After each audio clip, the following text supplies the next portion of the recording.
Bonjour à tous, c'est Hélène, le personnage de Kibizu et Kibizu.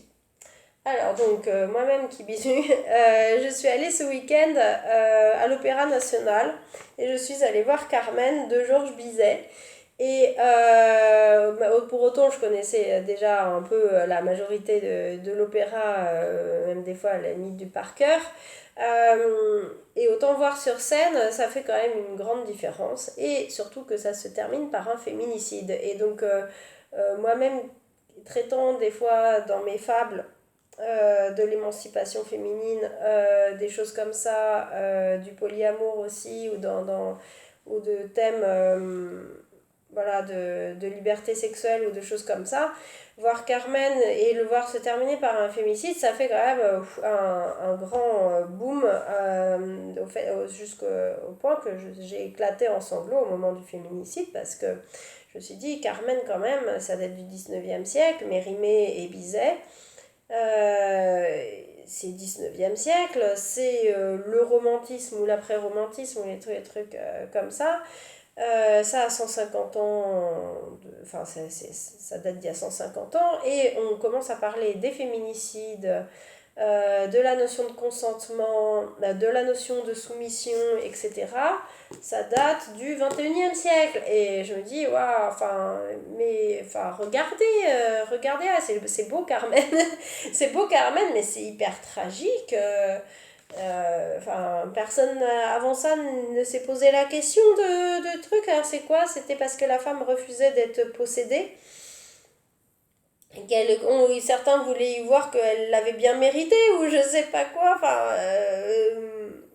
Et pourtant justement, Carmen dans l'opéra, elle le dit qu'elle veut être libre, qu'elle veut rester libre et en plus ses relations euh, peuvent être apparentées à soit du libertinage, soit de la serial monogamie, c'est-à-dire monogamie en série, c'est-à-dire une personne après les autres, si on peut dire.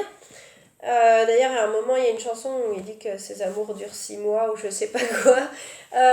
Et pourtant, Carmen, on va dire, les relations dans l'opéra, et Mérimée, je l'ai pas lu, mais comment dire, sont basées surtout sur ces bulles un et 2, c'est-à-dire les bulles labiles, justement. On parle même pas d'une monogamie où on habite en couple, on est en couple installé, on a des enfants ensemble, c'est le deuxième est notre meilleur ami, notre âme sœur, c'est un doudou en plus, etc. Là, c'est vraiment basé sur amour, sexe éventuellement, mais surtout sur la bulle un en plus. Euh, et le côté euh, et le côté justement et le problème de la jalousie, parce qu'il y a quand même plusieurs scènes où les hommes se battent entre eux pour comment dire, Carmen, voilà. Et c'est quand même assez fort. Enfin, il y a plusieurs scènes comme ça, il y en a au moins deux ou trois comme ça où ils se battent entre eux, il y en a qui meurent. C'est quoi cette compétition? Et après tout, ceci dit, la monogamie est une compétition. C'est-à-dire, j'ai choisi le bon, la bonne, ça j'en avais parlé dans les épisodes Polypoly que j'ai dessinés. J'ai choisi le bon, la bonne pour toute la vie. Ouais, ouais, ouais, c'est bien. Enfin, et, euh, et c'est cette notion de compétition, finalement, comment dire, qui commence avec le romantisme peut-être et se poursuit au XXe siècle, mais qui n'est pas compatible avec, selon moi, avec un féminisme et une égalité. Car en effet, là par exemple dans Carmen, on considère que les femmes n'ont pas à être libres. Finalement, comment on dit déjà, elle joue avec le feu, évidemment, Carmen, mais pourquoi elle aurait... Ben, si vous voulez la posséder et qu'elle soit que à vous et pour la fin de les jours, ben, n'allez pas avec Carmen. Comment dire, Don José, celui qui tue Carmen, son amant dans une partie de l'histoire, il est fiancé en plus à une jeune fille qui s'offre à la manière de l'étoile de mer. Ça me fait penser à mes propres trucs que j'ai écrit, qui s'offre à la manière d'étoile de mer, qui est ok pour être possédée. Elle a bien dû écouter papa, maman et compagnie pour être possédée. Mais lui, il est attiré par Carmen. Alors, mais pourquoi après il refuse justement il va jouer lui-même aussi avec le feu. Hier, j'en parlais avec une amie, justement, et qui comme moi, a des relations libres, justement, donc sans exclusivité, je précise, mais en étant éthique et consensuel, c'est-à-dire que tout le monde est d'accord et le sait et c'est transparent. Comment dire, on disait, mais moi je veux pas être une étoile de mer. Je refuse d'être soumise à un mari unique, machin, etc. J'adore Salomé d'Oscar Wilde, moi aussi, j'adore Carmen, justement, elle aussi c'était la même chose. Et on disait, après tout, c'est un peu, voilà ce qu'elle me disait, c'est un peu comme si on était des panthères sauvages dans la forêt, et quelqu'un venait nous chasser et nous prendre et l'enfermer en cage, et après il s'étonne que la panthère, elle n'est pas contente, qu'elle veut se renfuir de cette cage, etc. En fait, dans le sens où Carmen, comme moi-même, voilà, ou comme cette amie, nous ne sommes pas compatibles avec une idée de la monogamie possession, dans le sens possession, possession de l'autre. Donc, bah, les histoires de jalousie, du coup, on va être jaloux forcément dans ce cas-là. Les monogames, on va dire, c'est logique qu'ils soient jaloux parce qu'ils vont avoir peur de perdre le trophée qu'ils ont gagné. Parce que c'est limite, on s'est battu à la pointe de l'épée pour trouver le bon, la bonne, boum boum. Et ça y est, j'ai trouvé le bon, la bonne et j'ai peur qu'on me le vole, quoi, après. Et du coup, je vais être hyper jaloux, je vais être contrôlant ou contrôlante, hein, parce que homme ou femme, hein, c'est chez les deux possible. Euh, etc. Et justement, il y a un moment de l'opéra, je disais, mais Don José, elle est où sa compersion? Alors c'est vrai que moi je brasse ces sujets-là vu que j'ai beaucoup lu là-dessus et que je participe à des cafés polis et que j'en anime. Donc les notions de compersion pour moi c'est quelque chose de naturel. Et puis je me suis dit non, stop, stop. C'est le 19e siècle. Ah oui, c'est le 19e siècle. C'est bon, c'est Mérimée et Bizet. C'est pas le 21e. Si Don José connaît pas la compersion, on va dire, on va l'excuser un petit peu, de ne pas connaître la compersion et d'avoir des sentiments de jalousie, même si ça ne justifie en rien le féminicide, évidemment.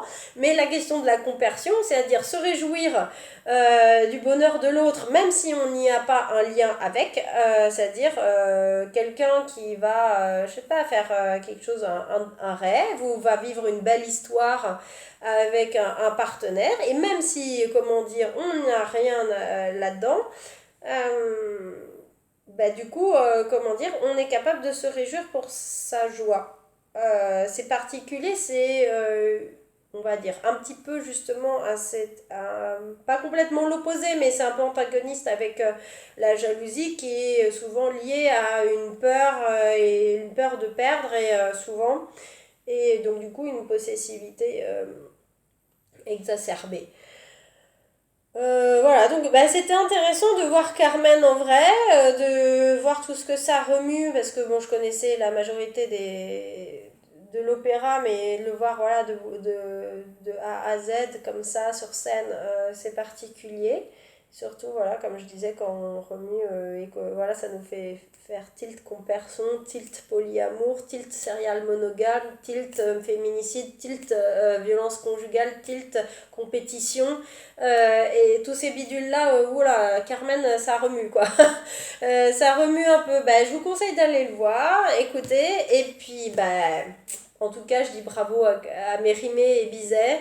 Euh, Soit, comment dire, soit il y avait une forme de dénonciation de l'émancipation féminine, soit il y avait une forme de dénonciation de la dangerosité de vouloir s'émanciper, ou il y avait une dénonciation du féminicide en lui-même aussi, de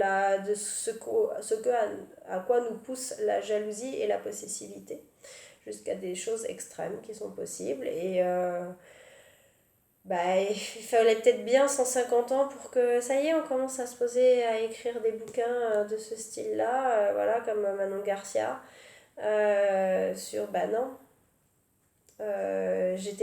autrefois j'étais pas monogame parce que je l'avais choisi, comment dire, je ne savais pas qu'il y avait d'autres formes possibles. Et ceci, même si je l'avais inventé par moi-même un peu dans ma tête, que c'était possible d'avoir, comment dire, des relations libres et éthiques à la fois, avant de lire sur les thèmes de polyamour. D'ailleurs, je vous conseille cette BD de polyamour et d'eau fraîche. Par exemple, voilà, ici il y a une page sur T'es pas jaloux, voilà, qui parle de la conversion, de la jalousie, des peurs, etc. C'est très intéressant, c'est très réduit, il y a 50 questions. 50 questions illustrées par à la fois un court texte et une petite partie BD. À chaque fois, c'est des questions différentes, etc. Intéressant et sympa, un format un petit peu mix livre BD. Ben voilà, enfin c'est ça que voilà, réagir à Carmen. Bah, espérons que dans les années à venir, ces questions en tout cas vont continuer à fructifier et se développer pour réfléchir à d'autres systèmes et que surtout que ça soit ouvert et pas caché et pas joué. Tiens d'ailleurs, petite anecdote tchèque, si on peut dire, à l'opéra, comment dire, je me suis dit, je vais à l'opéra, c'est un opéra français, il y avait des Français, et de loin, je commence à avoir l'habitude, de loin, je voyais, je fais, français, et puis voilà, je passe dans le rang, j'entends qu'ils parlent français, je fais, ah, gagné. Et pourquoi? Parce que les Français étaient, on va dire, bien habillés pour aller à l'opéra bien habillé, quoi, pas en t-shirt basket, on va dire, voilà, pour faire un peu extrême sur les stéréotypes. Mais voilà, enfin, un petit, comme pour aller à un concert, quoi, enfin, disons.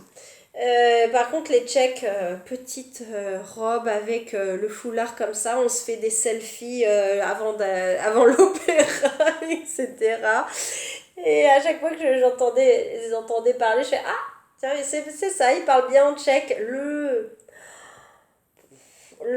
Comment dire, les jeux de rôle, mais pitoyables. Et j'étais là, mais ils se prennent pour qui? Carmen, elle va être sur scène bientôt, là, dans quelques minutes.